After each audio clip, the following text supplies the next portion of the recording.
Good morning to some, good afternoon, I think, to many. I think good night to Doryun Chong, who's joining us from Hong Kong. It's extremely late there.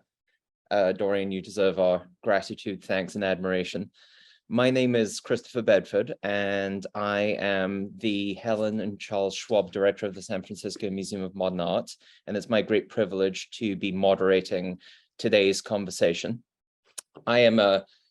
I'm backed in that effort by an amazing painting by Robert Colescott in SF MoMA's collection. I've been the director here for only a minute, but I have found time to decorate my office, and that great painting from 1992, I think, should set the stage for an amazing discussion today. So on behalf of the Henry Luce Foundation and our hosts at the New York Historical Society, I welcome you to Conversations on American Art and Museums, a celebration of the Luce American Art Program's 40th anniversary. Since its founding in 1982, the American Art Program has provided support totaling $215 million, which I think we can pause on for just a second, to 500 museums across all 50 states in the United States. It continues to award approximately $7.5 million annually to innovative museum projects in the visual arts. Through this work, Luce seeks to advance the role of visual arts in an open and equitable society, and the potential for museums to serve as public forums for art-centered conversations that celebrate creativity, explore difference, and seek common ground. With an eye towards the future and the best possible futures for art museums, these conversations will explore the capacity of art museums to challenge accepted histories and advance the dialogues in which we need to engage with diverse collaborators and communities. So I think that sets the stage for us very clearly this morning or this afternoon. I think my job as moderator here is to introduce our extraordinary roster of panelists, ask hopefully some productive, fertile, probing questions, and then recede so that you can hear from a truly eminent thinkers in the field of art broadly. So quickly, I'm going to introduce some of our speakers this afternoon. So first of all, we have Doryun Chong, who is Deputy Director and Chief Curator at M+ in Hong Kong. Doryun oversees curatorial programs at M+, encompassing the museum's disciplinary areas of 20th and 21st century design, moving image, visual art, and Hong Kong visual culture. Since joining M+ as the inaugural chief curator in 2013, he has led the transformative growth of the collections and focused the museum's programs and practices on transcultural and transnational narratives. He previously worked in curatorial capacities in the Asian Art Museum in San Francisco, the Walker Art Center, and the Museum of Modern Art in New York, and has curated some seminal exhibitions, including Tokyo 1955 to 1970, a new avant-garde. So welcome, Doryun, and thank you very much for joining us.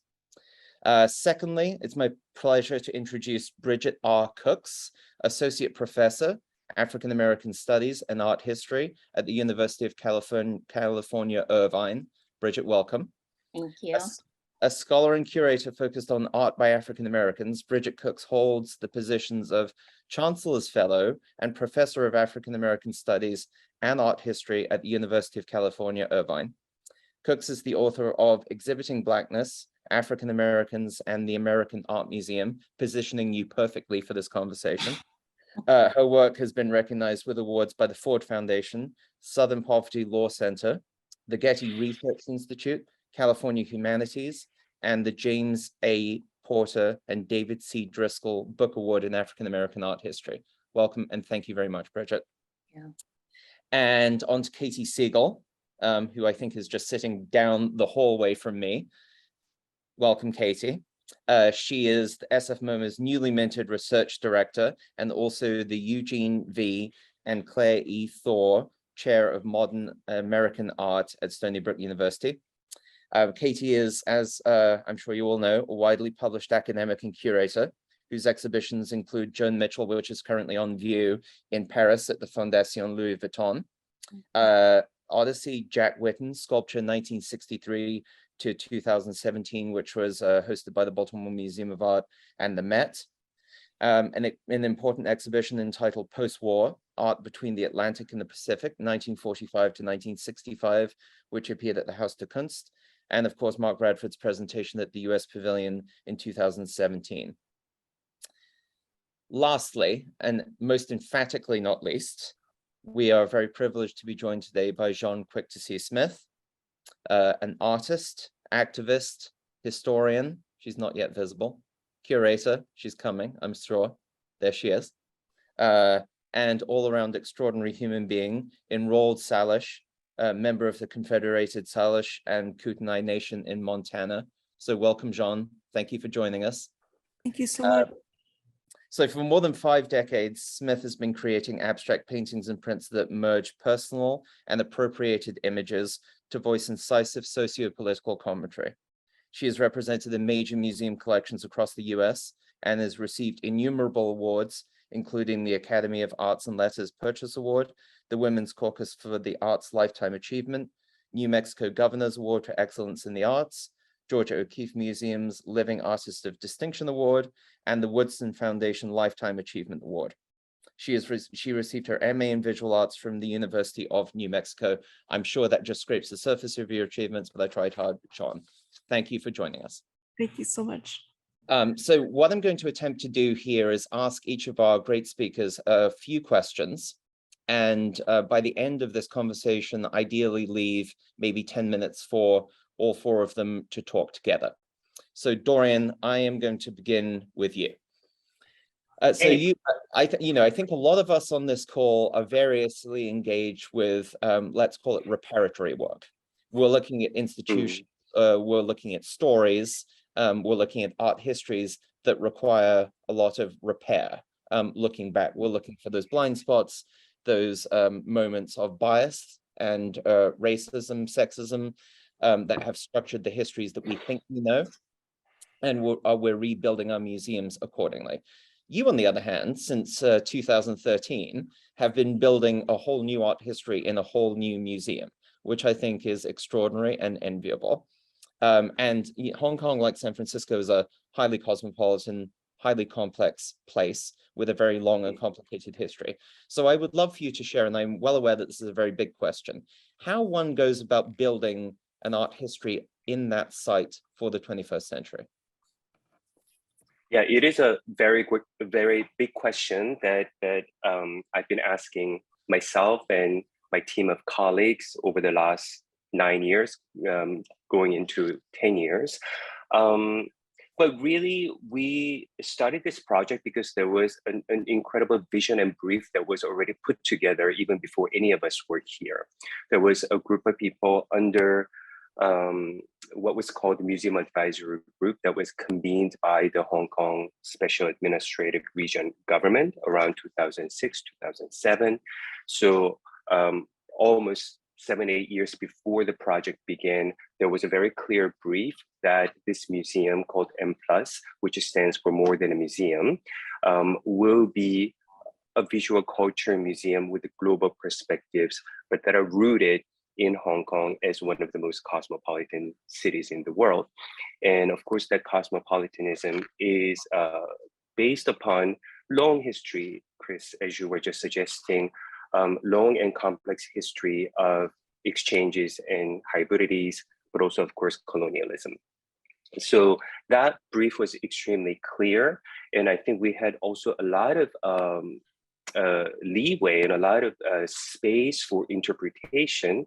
And while we are part of Greater China, and that comes with a very complex politics, especially in the last several years, but because we are not a nation, we're not a national museum, that there is we're a city museum, but then a particular kind of a city that also gave us a lot of space for interpretation. Culturally, historically, geopolitically, Hong Kong is very strategically located at a juncture between Northeast Asia and Southeast Asia. So to be able to position ourselves in there, as well as the jumping off point to the rest of the world, especially Western Hemisphere, with the long history of migrations and diaspora communities, also gave us very pliable purview and parameters, if you will. I think the question of post-war is also an interesting one, because what post-war are we talking about? Of course, World War II, Asia-Pacific War impacted this part of the world as well as across Asia broadly. But there are other dates that are equally or even more important at our location. For instance, we talk about 1949 more than 1945, because that's of course the year of the founding of the Communist Party and the founding of the People's Republic of China. And as I was just saying, that we're at a juncture between Northeast Asia and Southeast Asia, means that the Korean War that started in 1950 and lasted until 1953, and Vietnam War, or as they called it in Vietnam, American War, from the 60s into the 70s, also had a huge impact, obviously, and very much part of the consciousness. And of course, 97 as the year when Hong Kong was returned to China is also very important dates there. So, so we have been constructing this positioning and thinking about it geographically, geopolitically, but also thinking about chronology that is very specific to our region, but always linked to other surrounding regions as well as the rest of the global history, is really the foundation of the work that we have been doing to build the collection from scratch and also build narratives around it. So, I mean, that's fascinating, and I'm fascinated by the specifics of your context. I think that one of the reasons that Katy and I sort of went about assembling this group of speakers is that everybody from one perspective or another foregrounds the social and the work that you do. So art history, yes, with an emphasis on history as the structuring mechanism for our storytelling. And much of what you just said, Doryun, was not about art, stylistic histories. It was about social history. And so, and I think one of the most interesting things about this conversation is trying to root out ways that those social convictions can begin to inform the way that art is presented in American museums.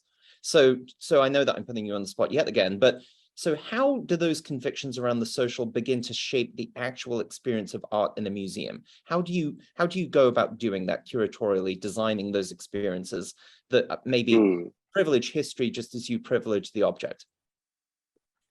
Well, I guess first thing that I really need to share with the audiences is that it is very important that we call ourselves Asia's first global museum of visual culture rather than saying art. It is, we were given the brief, and then we all joined this amazing project because we're inspired this brief. And what visual culture, of course, can mean many different things, but how we went about defining it in this first decade and into the second decade is through disciplines. So three large disciplines of design and architecture, moving image, and visual art. And this sort of fourth area that we call thematic area of Hong Kong visual culture. Now, how you start reflecting those social history, social convictions, and important points into building collection and the experience of what the audience is going to see really started out in a very uneven way. And then stakeholder management has been a very important part, especially as a new institution. And I often like to half jokingly, but really seriously, talking about how we were very lucky, but also were given great burden of responsibility at the very beginning of this stage when we first started the collection exactly 10 years ago, that we got a big donation of almost 1,500 works of Chinese contemporary art from the end of Cultural Revolution to the early 2010s. So I like to say that we went from 0 to 1,500 works in one fell swoop by a donation from a private collector from Switzerland called Ulisse. So, and that already got a lot of people asking the questions of, are you a Chinese contemporary art museum based in Hong Kong? Why are you not doing anything about Hong Kong? So we immediately had to start constructing a narrative of what does visual culture of Hong Kong look like, and how is that different from mainland China, how as it developed over the last 40, 50 years. And so, that defining the identity and difference of the city that is part of and becoming more and more part of a larger territory on sovereignty. And then, but also strategically expanding that circles concentrically to say that Hong Kong is not just part of China, it is part of wider Asia. It is also in a position to be able to look at the other parts of Asia, such as Southeast Asia and South Asia, because of the diasporic network, as well as the older British imperial network.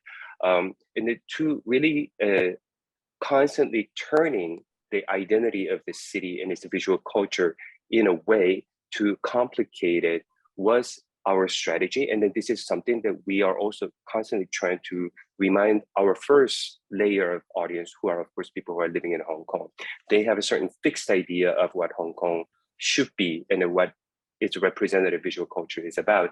And we're here to say that yes, that plus many other facets that are based on that perhaps social as well as historical aspects that they are not thinking about on an everyday basis. Thank you, Doryun. So we're going to return to you in a minute. I'm going to transition now to Bridget. Have a few questions for you that I hope are as fertile as those were for Doryun. So we're very honored to have you here for a variety of reasons, one of which is that you've written the definitive history of Black artists in US museums. I think that that's a consensus position and remains an unbelievably important study. And it's now 10 years old, which I think is important in the context of this discussion. So I'm curious, the ideas that you advanced in that book, do they hold true now? Has in that intervening decade, has the landscape of museums, artists, and their relationship to African-American art history substantively changed or evolved? Or do you see actually a lack of progress from the time that that study ended? Yeah, well, thanks, Chris, for that. Yeah, the book is in its 4th printing. I'm really excited to say. I think that people have been buying it more and more in the last 2 years. I don't think overall things are progressing. I am happy when I see some amazing exhibitions that I feel like are moving in a really interesting or progressive direction. But we have seen so many missteps and exposures of the museum as an authority that no, I don't think that, I think the book certainly still holds true, and I don't think that, people read it and then saw it as this kind of handbook to do everything differently. So I just took a few notes of things I could mention as examples. So I guess most recently we can look at the International Council of Museums changing their definition of a museum to include diversity, accessibility, sustainability, all in the service of society, which I wish society was a bit more broken down of who society is and how uneven that can be in terms of privileged audiences. But I think that's a really interesting change. Looking at different activist groups like Museums Are Not Neutral and Decolonize This Place and the kind of work that they've been doing really on the front lines, particularly taking the wealth of board members to task for scrutiny and saying this is not where we want our money to come from. I think one of the big problems in the last 2 years that has been helpful in exposing where the problems are is the way that many museums have responded to Black Lives Matter. And I think that museums have responded to it as a kind of PR issue that they can fix with a social media post or by erasing a social media post. And that has really exposed the kinds of problems that museums have. I think that people, maybe generally in the public, and it's museums' fault, museums, I think, like to come across as authorities. Often the text on a wall panel or an object label doesn't have a signature. It's just the museum, God's voice, the truth. And I think that that has to change. I think that some museums are completely ignoring this moment of reckoning that we're in, and it's shocking.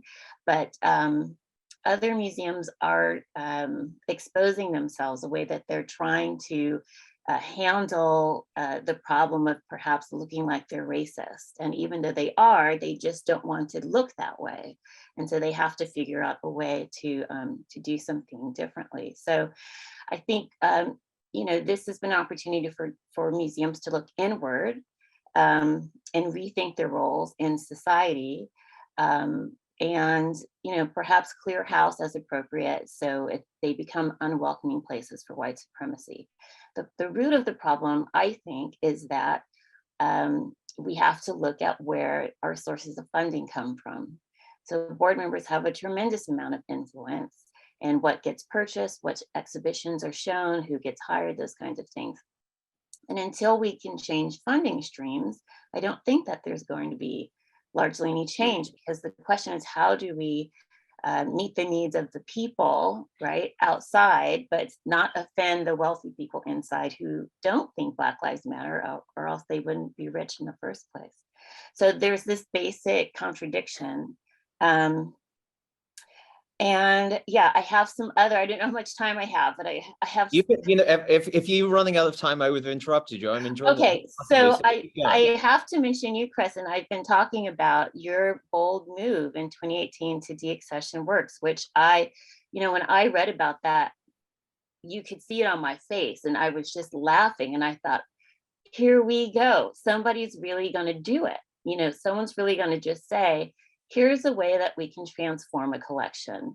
And I'm in a position to do that. And this is what we're going to do. That was really thrilling to me. And other museums have tried to do it. I think it has made a point in terms of expressing commitment and really thinking about changes that need to happen.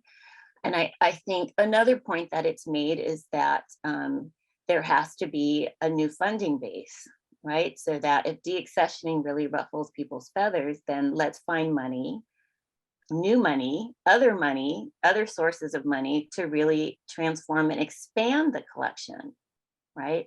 In ways that you're not deaccessioning things. And I don't think that museums and their boards have really caught on to that. And there may be some exceptions that I'm not aware of, but to me, that was the greatest lesson of what you were doing in Baltimore. And the other thing I'll mention, I was thinking about James Earl Frazier's sculpture of Roosevelt in front of the American Museum of Natural History. That whole process of it finally coming down, somebody might be writing a book about it already, but I think about how Titus Kaphar, I think, spoke really eloquently in his TED Talk about just the immediate impact and questioning that he was a part of in a conversation with his sons. Just sort of basic common sense, well, so why is this still here? But then there's an exhibition and there's protest, and I feel like we're not really seeing a whole lot of common sense in solving problems. And I'd like to see more of that. And I think part of that entails uncomfortable conversations, people talking to each other, not yelling at each other, sitting down and saying, I think that this is ridiculous. It's a tradition. I think it needs to change. And I do think that basic communication, as scary and uncomfortable as it may be for some people, is really a way to get through this. So, Bridget, thank you for all your comments so far. We're going to stick with you for just maybe one more question, if you can bear it, before we move on to Jaune. So you invoked the BMA in my time there. And there was at the moment of intersection with you and your scholarship. So Katy and I were responsible for an exhibition called Generations, which was grounded in the Jaune collection. And at the time we mounted that exhibition, that was around 10,000 square feet. It was the largest collection or assembly of abstract painting and sculpture made in the post-war period by Black Americans. And it was, we had laid the groundwork in Baltimore over the preceding years, such that I think there was a really eager community expectation for that story to unfurl. And we were able to do it, I think, effectively by commingling Pamela's collection with the BMA's collection with strategic loans to actually narrate a history. But there were no textbooks that we could use, you know, as sort of substitute catalogs. We didn't have time to produce a fulsome catalog. We did, however, produce a text that accompanied the show, which I still think was one of the better things that we did and engineered at the BMA, that was given away for free to everybody that entered the museum. So this wasn't a pamphlet, this was a book. And it was written in a very straightforward fashion by you, narrating a very new history for a new public. And so thinking back on that, I wonder, do you still see the value and validity in those very exclusively Black shows? Or do you think there is the direction we should be going is more sort of fully integrated, diverse, and cosmopolitan in view in the context of a place like SF MoMA? So is that kind of exclusivity still valuable? Do we still need to keep doing that work? Or are we in another phase? And I think this has a relationship to your book, which is in its 4th printing, and more people are reading it in the last 2 years. So it's complicated to unravel. Yeah, I love this question. So I would say, there's different forms of segregation. One is forced segregation. That's been the tradition of American museums since 1920s. And the other is segregation by choice, right? That it's a claiming of space as a result of exclusion and poor treatment in other spaces. I truly believe that Black spaces, and thinking, of the Singular Studio Museum of Harlem, is a leader in contemporary art. So they are focusing primarily on Black artists, and yet people from all over New York and all over the world are going there to see what should we be paying attention to. So there's an interesting shift in power that's very different from what was going on in the 1930s through the 1980s even. We can think about just above Midtown also as a gallery that focused, primarily on African-American artists, that their work and their conceptual practice was not part of the mainstream. And being Black people, other museums and galleries had no idea what they wanted and what they were supposed to do with them and their work. So I do think there's a place still for Black artists, and particularly in Black spaces. I also think at a really practical level, I'm talking about people from all over the world going to the Studio Museum. And there are others as well. I mean, even thinking about Moad and this really fantastic David Huffman show that happened earlier this year. I think it's really important practically for people to go to Black neighborhoods to still see how segregated America is. Like, there's something about people going from, Midtown to New York to Harlem, and having to take the subway and walk those 3 or 4 blocks and see what Black America really looks like. I feel like that's their one moment of vulnerability, right? And then they get into this space where it's like, and this is also the community that produces all of this. And they have to reckon with that, I think, consciously or subconsciously, I don't know, but that is part of the journey. This is where the art is, this is where the ideas are born. This is an institution that supports them without feeling like they have anything to prove.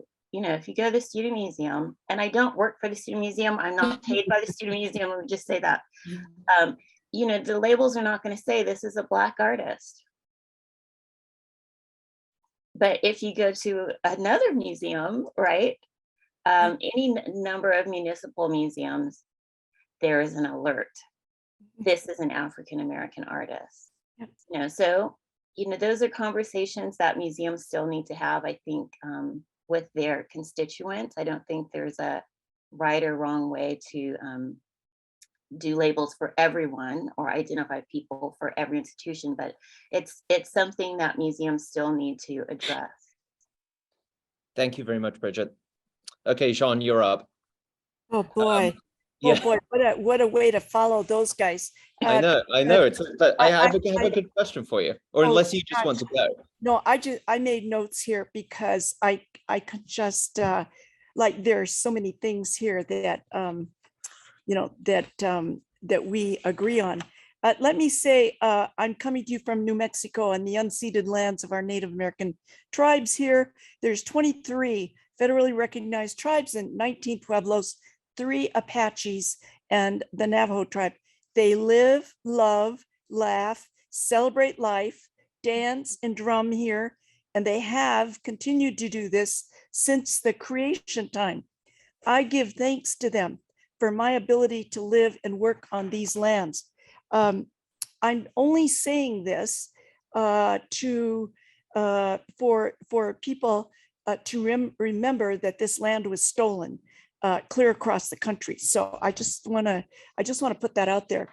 And I'm going to quickly, I made some notes here, which also agree with this. And then and the questions you asked me, that I tell a truer version of American history embedded in my work, yes. Does this make paintings disruptive? You know, I don't know that people even read it. You know, I'm poking at them provocatively, and I don't even know that they know that.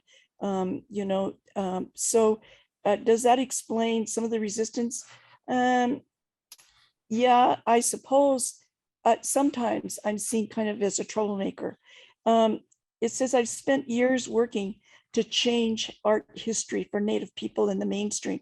Yes, we are invisible. We are under the surface, and we are there everywhere. Even if through genocide, there's no tribal lands, excuse me, even if, you know, we have no reservations, no Indian communities. I made a map,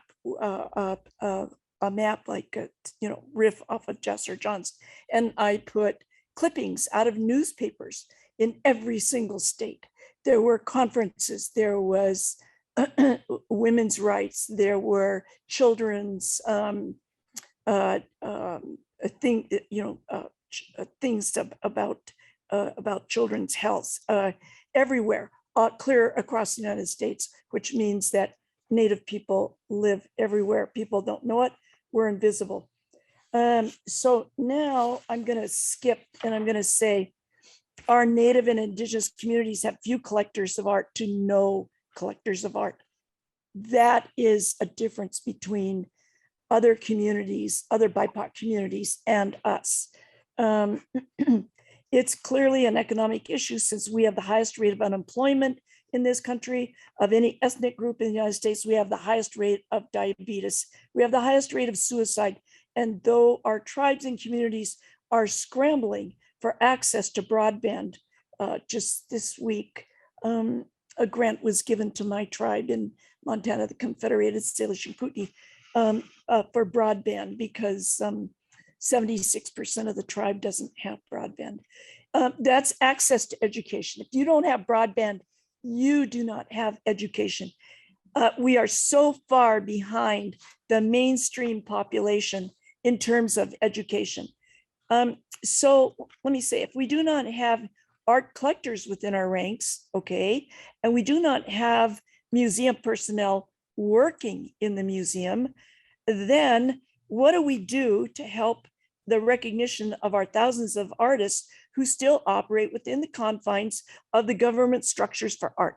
We are the only people in this country we are called sovereign nations, but no, I argue that all the time. We are still under a colonial system and we are still wards of the government. If you look at the Department of Interior and how we are treated like the wild animals in the park system. This keeps us separated from the mainstream. Further, the Public Law 101644 that says that if we are not recognized, we are not authentic natives. And therefore, we cannot show our work or sell our work. And how do we get that authentication? From old white men in Congress who decide whether we are authentic Indians or not. This is so unenlightened. This is so colonial. People can't believe it when I tell them. And we have so many natives who were, through the genocidal program, which is still ongoing, by the way, to rid us of our cultures.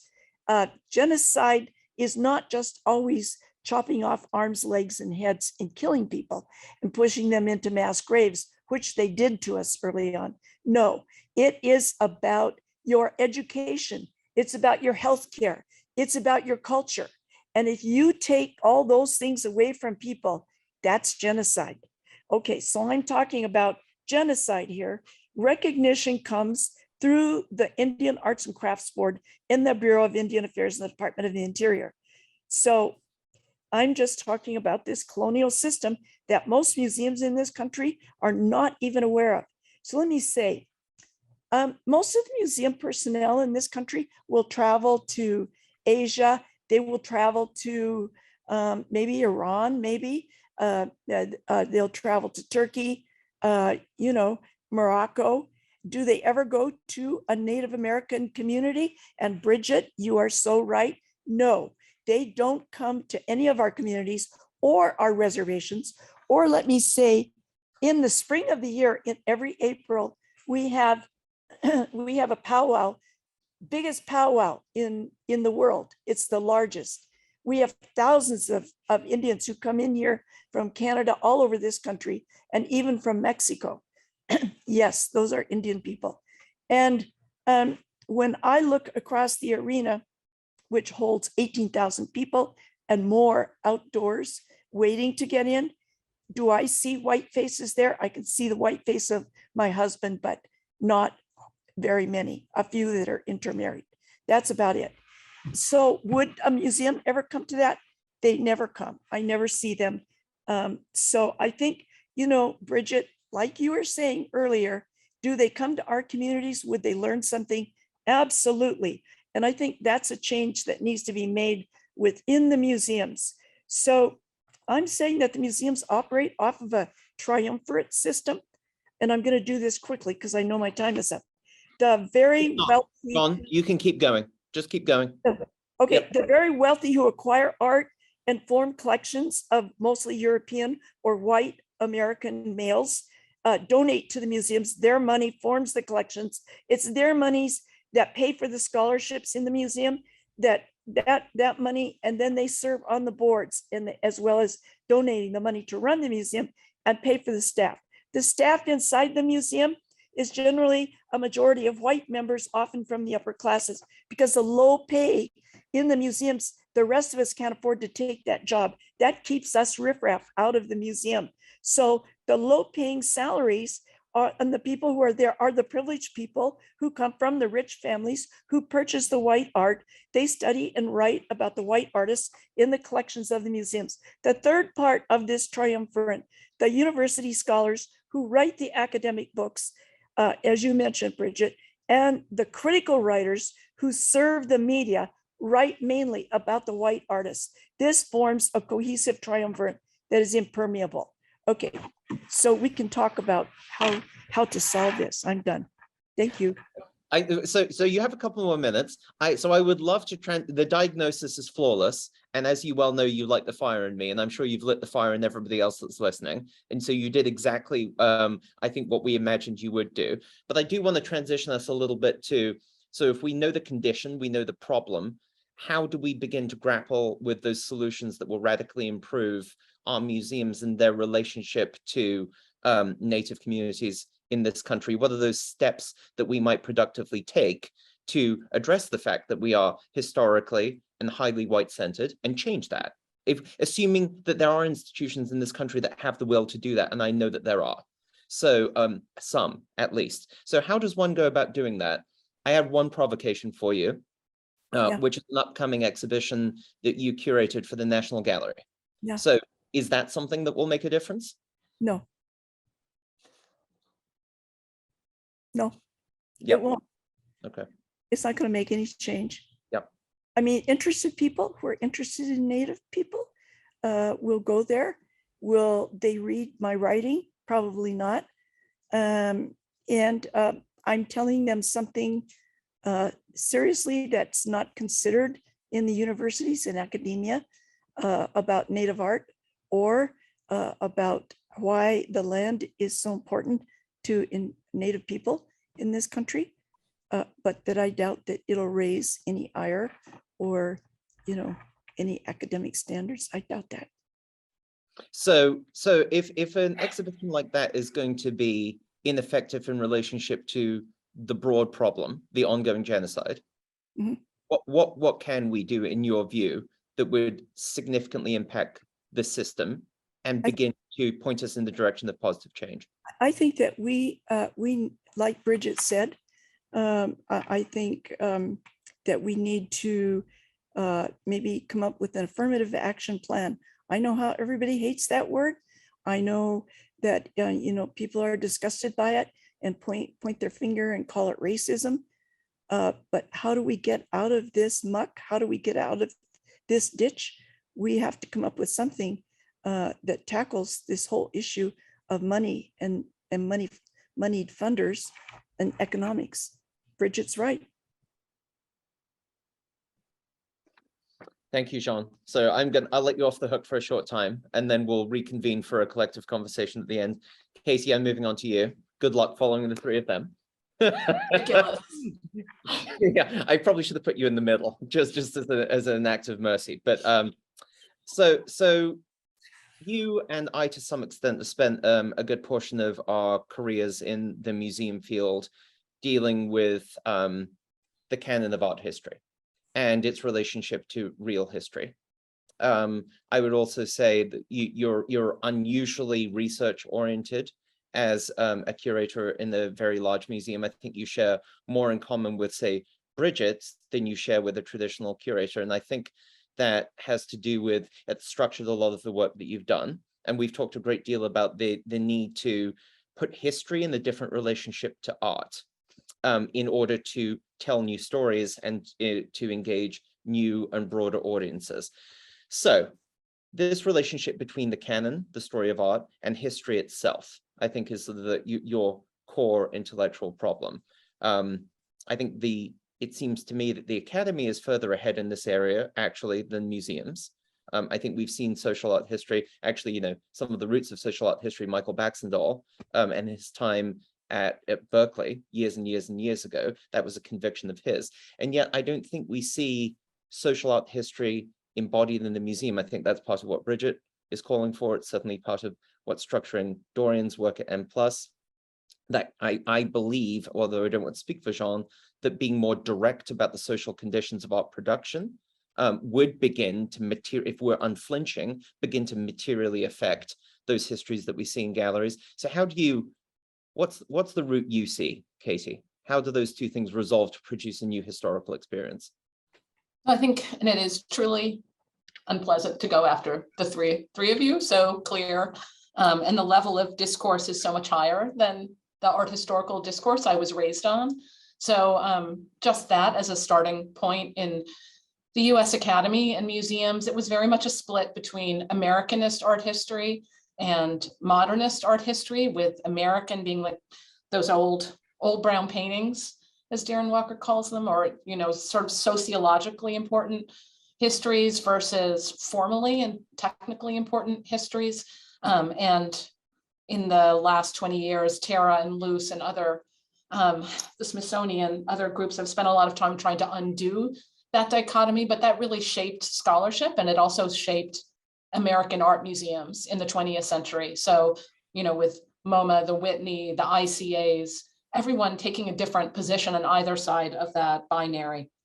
So when I sort of grew up as, and started doing more mature work, I was trying to address historical models.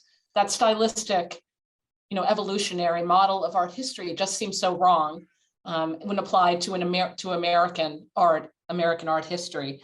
And so addressing painting in particular in New York in the 1960s and 70s, and the reasons a lot of them to do with class, why painting was sort of disappeared after minimalism and conceptualism. And then I realized that trying to write a different history, that most of the truly important artists in that history were Black, they were women, they were gay, they were Asian American, and immigrants, and that was not an accident, that there was a mutual relationship between better history writing and a more diverse canon, if you wanted to call it. And then I sort of realized, I think, belatedly, as someone raised in that modernist tradition, that so many people were already doing that work very intentionally, writing those very specific histories. People like Bridget, but also David Driscoll and a whole generations and generations of people. So then the possibility of doing it intentionally instead of accidentally, I think you see that collectively, that work being done in the United States. But you also see the importance for individual artists. And I think there's a tension always between the canon, which is about assembling individual artists in a very ahistorical way, and sort of adding and expanding the canon with individual names. And that's meaningful for individual artists, but it's also a very market-driven enterprise. And the canon is supposed to be timeless and unchanging, and infinitely expandable. And often when those artists get added, they don't get the histories don't come with them. They don't get the scholarship, they don't get the study, they don't get the exhibitions that they deserve. So I think that tension between the canon and history is a continuing one. I'm not sure I would credit academia with doing a better job than museums, but it's easier to do on paper than it is in a museum. As Doryun, especially you will know, there you are with thousands and thousands of objects collected over 100 years or 20 years or whatever it is. And they are the result in the US museums of gifts by predominantly white patrons and donors, which was an issue in Baltimore. Who was asked to gift, allowed to gift, which gifts were accepted and embraced. So you have this massive amount of work, and then you're trying to it's hard to even dent it, even with, 2 years of just buying women, then you move from 8% to 10%, women in the collection, or something like that. And I think, the canon is being corrected, but it's not being contested in art. And I think that's an enormous issue. In art and literature, those conversations, in literature and music, those conversations happen, that are active about why this person, why not that person? What does it mean? What histories do those people bring? John Updike, whoever it is, you can have those conversations in public. And I think because of market conditions, and I have to say, it's thrilling to be in a conversation where people will talk openly about that. That doesn't happen so often because of all of the investments of private people and institutions. That canon contestation does not happen. So that's another ahistorical aspect. So I think those two things continue to be in real tension. Could you say just a little bit more about the relationship between canon correction and contesting the very notion of a canon? I think that's interesting and cuts across the work that everybody on this call aims to do. I mean, I think there are lots of people. I think it's Chika Okeke-Agulo, said, "Oh, the canon," in some art journal roundtable. It's just like, oh, whatever. When people say that, I just laugh and move on. So there is the idea that it's just not a functioning or helpful idea. It's a 19th century idea. It's about Michelangelo leading us all into the future perpetually like a beacon. So you could just push it aside, but I think it is the way that those individual names are the easiest way to tell a story to people in many ways. I don't know the answer to how you have that conversation in public about contesting who's in it. I think the easiest thing is I think that the most direct way is to embed it in history, to embed those individual names in history, and to bring those histories, like everyone has been talking with them and see then which histories are there for which people and which reasons. So I think we can all agree that the canon as we know it is defined variously by bias and has remained, and that's remained the case for a very long time. One of the phrases I use when talking to people at SF MoMA is that museums have been in their first chapter for hundreds of years. It's probably time to begin chapter 2. So, but I think that the difficulty is that methodologically how one goes about doing that. So before we move on to collective conversation, I thought just to materialize that conviction of reciting a different history, this is off script question, Casey, so you forgive me. So if you were to, if you were to present a very large gallery in that looked at American art production in New York in the 1970s, and it were to be diametrically different from the narrative that you see that predominates in major modern and contemporary museums across this country, how would you do it differently? How different would it look? I mean, what would be the relationship to society, to politics, to architecture, to design, to visual art, to race, class, gender? What does that look like? Oh my God, I thought we had a few years to figure this out. Yeah, but, I'll just say like super briefly, because I would be interested in hearing other people's answers. I think something that everyone here does that is really important is to move beyond that stylistic history, to move beyond just painting and sculpture in isolation from other mediums, and also all kinds of gatekeeping around training and where artists come from and who's considered an important artist, to just take that all off the table and think in a much more expansive way about taste and class, especially as they shape those conversations. I would say they're all around, it's like the dissertations all about Robert Smithson over and over and over again. The galleries tend to present the same work, but now there's so much important work being done about expanding, bringing in all the different groups working in different ways. So I think for one thing, and Doryun points this out, it would be local and global at the same time in a way that I think people in the United States have not felt the pressure to understand the United States in that expansive way. So you could have the artists from Festac, who came from East and West Coast, and their relationships to a diasporic Blackness, and have that be still considered American art. So I think after 1965 and the Hart-Celler Act and immigration's impact in the United States, I think that would be central.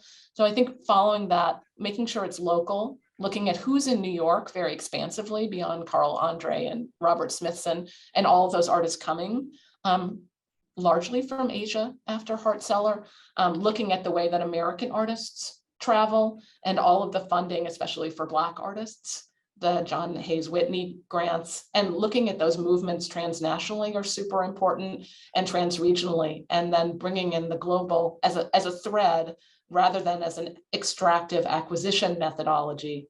I think those are all important. Yep.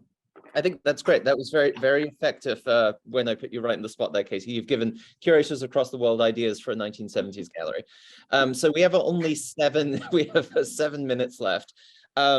And sort of in the spirit of this, the animating idea behind this panel, I thought I would ask each of you one question, which I didn't send in advance, which is this. If, and from your own perspectives, obviously, if you were to ask American art museums to do one thing, could be big, it could be small, radically differently, that would produce a sustainable systemic change in the long run, were that change adhered to, I would love to know from each one of you what that major change or minor change would be. And we can go in any order depending upon your level of preparation to answer that big question. So whoever feels ready can go first. Chong, quick to see Smith, no surprise. Go ahead. Okay, I am saying that we need to go to the collectors who choose, their collections of art and then bestow the money in the collection on the museum. And we need to say to them, we can no longer accept 200 pieces of white male art, but we need to have parity here. So you either donate the amount that your collection is worth so that we can purchase the equal amount of BIPOC art here to add to the museum collection? Or, you also can do the scholarship and begin a second collection. I think that we have to put our foot down and nail that down. I think that's the only way we're going to get, that's where the money is. That's where the action is. That's what is filling up the museum coffers. And I think that we have to do something about it that way and lay down the law to them. Thank you. Who's next? I'll go. Yeah, there's a couple of things, but so I'm trying to pick which one. You don't have to do one. A couple is fine. Okay. They're both good. Go ahead. Retrain your curators. I tell my students, for me to be a specialist in the work of African-American artists, I had to go to school, learn all about art history, and then I had to train myself to learn about the artists that the school said weren't important to know about. Most curators are not going to do that. The kinds of work, the kinds of artists that I've politically committed my career to, I didn't learn about them in school.